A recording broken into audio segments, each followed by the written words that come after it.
అందరికీ కూడా నమస్కారం. ఈరోజు తెలంగాణ అవతరణ దినోత్సవం సందర్భంగా మీ అందరికీ కూడా శుభాకాంక్షలు. పెద్దలు గౌరవనీయులు వేదిక మీద ఉన్న మా పెద్ద మధుసూదన్ చారన్న గారు, అదే మాదిరిగా మా పెద్దలు మా హరీష్ అన్న గారు, మిగతా వేదిక మీద ఉన్న మా ఎమ్మెల్యేలు, ఎమ్మెల్సీలు, మా ఎంపీలు, మాజీ ఎంపీలు, మా ఉద్యమకారులు, మా అదే ఎమ్మెల్సీ, మిగతా వేదిక మీద ఉన్న పెద్దలందరూ కూడా మా అక్కలకు, చెల్లెళ్లకు, అన్నలకు, తమ్ముళ్లకు, పత్రికా మిత్రులకు పేరు పేరున నా నమస్కారం. తెలంగాణ ఉద్యమకారులతోటే వచ్చింది. అందులో ఎంతోమంది ప్రాణత్యాగం చేసిండ్రు. దాని ఫలితమే ఈరోజు మనకు తెలంగాణ వచ్చింది.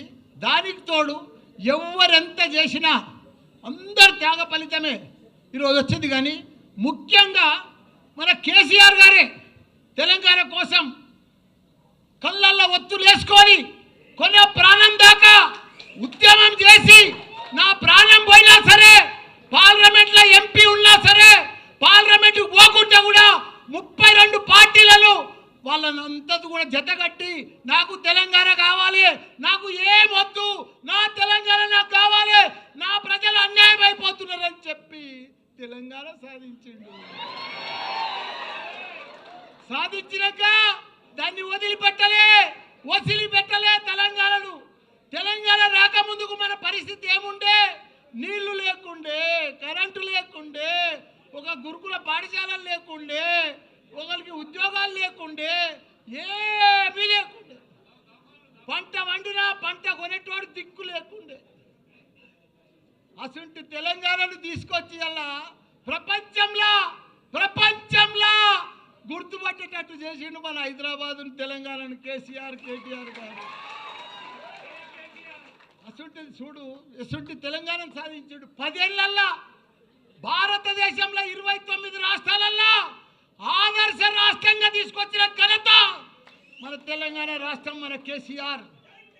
ఇవాళ ఆయనను పట్టుకొని ప్రపంచంలోనే ఎత్తైన లిఫ్ట్ ఇరిగేషన్ ప్రాజెక్టు కట్టిందంటే కాళేశ్వరం మన కేసీఆర్. రాత్రి పగలు దానికోసం 3 ఏళ్లలో చరిత్ర సృష్టించి 1 కోటి ఎకరాలకు నీళ్ళు ఇచ్చాలని చెప్పి ప్రాజెక్టు కొడితే అసలు ప్రాజెక్టును పంట కూడా పండించి చూపించిండు. 3 లక్షల కోట్ల మెట్రిక్ టన్నుల ధాన్యం పండించి చరిత్ర సృష్టించిండు భారతదేశంలో. ఒకనాడు పంట అంటే హర్యానా ఉండే, పంజాబ్ ఉండే, అవన్నీ కూడా తలదన్న లెక్క తెలంగాణ రాష్ట్రంలో పంట వండి చూపించిండు. ఈరోజు అసలు తెలంగాణను వాళ్ళ దుర్యోధనుల చేతులకు పోయింది, కౌరవుల చేతులకు పోయింది.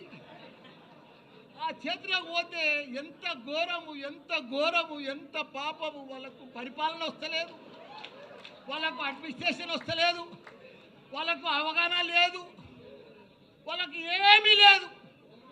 వాళ్ళు ఏం చేస్తున్నారో కూడా వాళ్ళకే అర్థమవుతలేదు. పంట వండుతుంది, కొనే దిక్కు లేరు, మొలకలు వెళ్తున్నాయి. ఇవాళ ఎవరన్నా సుఖంగా ఉన్నారా? ఎవ్వరు సుఖంగా లేరు. ఒక రైతు సుఖంగా లేడు, రైతు బంధువు లేదు, రైతు ఇది లేదు, ఒక వ్యాపారాలు లేవు. బంగారం దుకాణంలో కూడా 1,00,000 రూపాయల ధర అయింది కానీ కొనేటోడు లేడు. బట్టల వ్యాపారాలు లేవు, ఎక్కడ కూడా భూముల బేరాలు లేవు, ఏ బేరం లేదు. మొత్తం దరిద్రమైపోయింది తెలంగాణ. అంత దరిద్రం చేసి బంగారం అసలు తెలంగాణ. నాది కూడా ఏముందన్న, అందరు బాగుంటేనే నా తన పైసలు కడతారు కదా. ఇప్పుడు అందరు బాగా పంటలు పండి పైసలు వస్తేనే కదా నాకు బాగా అడ్మిషన్స్ జరుగుతాయి. అంత ప్రాబ్లం ఉంది. భయపడేది ఏం లేదు. 3 ఏళ్ళు లోపుకే పట్టుండ్రి. 3 ఏళ్ళు అయితే మన రాజ్యమే వస్తుంది, మన కేసీఆరే వస్తాడు. మనకు ప్రాబ్లం లేదు. ఎందుకంటే వాళ్ళ గోయి వాళ్ళే తవ్వుకుంటున్నారు. వాళ్ళ గోయి ఎవడో తవ్వేది అవసరమే లేదు. కాబట్టి వాళ్ళు ఇంత ఘోరం చేస్తారని ప్రజలకు అర్థమైపోయింది. మేము ఎంత అన్యాయం అయిపోయినాం. ఊర్లో పడితే కానీ, సిటీలో కానీ, ఎక్కడ చూడు, అమెరికాలో కూడా బాధపడుతున్నారు. మన రజోత్సవం సభకు ఎంత ఇలా పొద్దుగాలు అయితే ఎంత సక్సెస్ఫుల్ అయింది. ప్రతి పౌరుడికి, ప్రతి ప్రజలకు, ప్రతి ఒక్క వ్యాపారానికి ప్రతి రైతుకు, ప్రతి కుల సంఘాలకు, ప్రతి ఒక్కరికి అర్థమైపోయింది మళ్ళీ మాకు కేసీఆరే కావాలని. అందరు రోడ్డు మీద పడ్డారు, అందరు రోడ్డు మీద పడ్డారు. వాళ్ళు ఏం చెప్పినా మాయ మాటలే చెప్తున్నారు, అన్ని మాయ మాటలే చెప్తున్నారు, టైంపాస్ మాటలు చెప్తున్నారు, టైంపాస్ పరిపాలన చేస్తున్నారు. వాళ్ళు ఇట్లనే పొద్దు కూడా కొట్టేస్తారు ఈ 3 ఏళ్ళు. అందరికి అర్థమైపోయింది వాళ్ళు ఏమి ఇయ్యరు. పెద్ద పెద్దగా ఇస్తామని ఇంత పెద్ద లిస్ట్ చెప్పారు, కానీ ఒక్క లిస్ట్ కూడా కంప్లీట్ చేయరు. వాళ్ళు చెయ్యలేరు, వాళ్ళతో కాదు, వాళ్ళతో పరిపాలనే కాదు. అట్టర్ ఫ్లాప్ అయిపోయింది ఈ ప్రభుత్వం. కాబట్టి మీరు కూడా ఒక సైనికుల లెక్క ఇది మంచి టైం వచ్చింది, మీకు కష్టపడాలి. అప్పుడు కేసీఆర్ సార్ ఎట్లా కష్టపడ్డాడో మీరందరూ కూడా అప్పుడు ఎవ్వరు లేకుండా ఒక 5-6 మనుషులే ఉండరు అప్పుడు తెలంగాణ వచ్చేటప్పుడు. ఇప్పుడు ఇంతమంది ఉన్నారు, 60 లక్షల మంది మన సభ్యత్వం ఉంది. మనం అందరం కూడా కష్టపడితే రేపు లోకల్ బాడీస్లో కానీ ప్రతి దాంట్లో మనమే గెలవాలి. ప్రజలు మన వైపు ఉన్నారు, కానీ వాళ్ళని మలుపుకోవాలి, చెప్పాలి. లీడరు మన తన లీడరు కొద్దిగా అటు ఇటు ఉన్నారు. మీరు దయచేసి లీడర్ అంటే ఇట్లుండాలి, నాయకులు అంటే ఇట్లుండాలి, ప్రజలలో అంటే ఇట్లుండాలి. జర దండం పెట్టుకుంటూ పోండ్రి, ప్రౌడ్గా పోకుండ్రి. పర్ఫెక్ట్గా పోతే మనం పర్ఫెక్ట్గా ఉంటాం, చాలా బాగా వస్తుంది. బాగా మెజార్టీ లోకల్ బాడీలో మనం అన్నీ గెలుస్తాం. మీరు ప్రజలలో ఉండరు, తప్పకుండా కేసీఆర్కు మళ్ళీ 3 ఏళ్లలో కూడా సీఎం అవుతాడు. మనందరికి కూడా మంచి దినాలు వస్తాయని కూడా కోరుకుంటున్నా. జై తెలంగాణ, జై కేసీఆర్.